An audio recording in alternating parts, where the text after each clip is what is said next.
ఏ ఏరియాలో ఉంటారండి మీరు? మేము గుజ్జనగూడ ఏరియాలో ఉంటాం. ఈ ఏరియాలో ప్రాబ్లమ్స్ ఏమున్నాయి?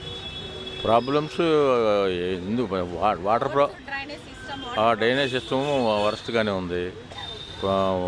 డ్రింకింగ్ వాటర్ ప్రాబ్లం కూడా ఉంది.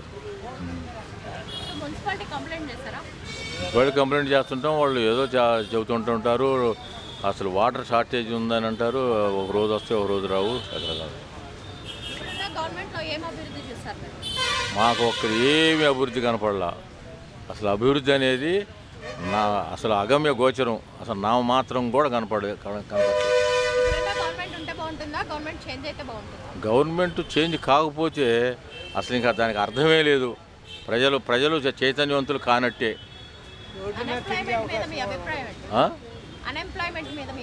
అన్ఎంప్లాయ్మెంట్ ఏమో చంద్రబాబు నాయుడు గారు కనుక వస్తే ఏదో కొంతవరకు సాల్వ్ చేస్తాడని ప్రజలంతా ఆశ పెట్టుకొని ఉన్నారు.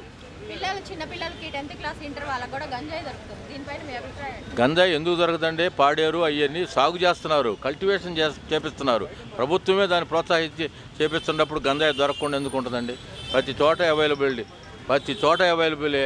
ఎక్కడైనా ఇందుగలడందు సందేహం లేదని చక్రి సర్వోపగతుడు అన్నట్టు గంజాయి దొరకని ప్రదేశం కనుక ఎవరైనా చెబితే దానికి ఎంత ప్రైజ్ అయినా ఇవ్వచ్చు. గంజాయి దొరకని ప్రదేశం 2 తెలుగు రాష్ట్రాల్లో గంజాయి దొరకని ప్రదేశం కనుక ఏదన్నా ఎవరైనా చెప్పగలిగితే వాళ్ళకి నేను ప్రైజ్ ఇవ్వాలనుకుంటున్నా. క్యాపిటల్ సిటీ ఏముందండి?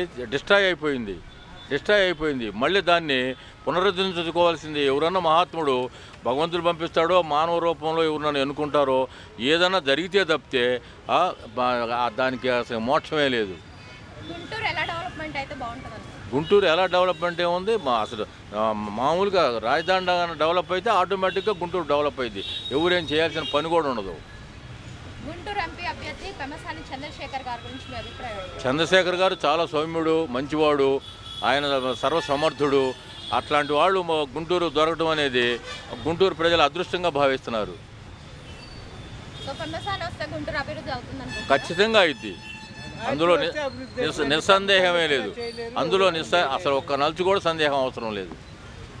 ఇప్పుడు రజనీ ఉన్నారు, గల్లా మాధవి గారు ఉన్నారు ఎంపీ కంటెస్టెంట్స్. ఇద్దరిలో ఎవరు బెస్ట్ అనుకుంటున్నారు? నేను మాధవ్ గారే బెస్ట్ అనుకుంటున్నాను. ఎందుకంటే వాళ్ళ పరిపాలన చూసాం కాబట్టి. చూడని వాళ్ళు ఏదైనా చేస్తారనే ఆశతోటి కొత్త వాళ్ళని ప్రిఫర్ చేస్తున్నాను.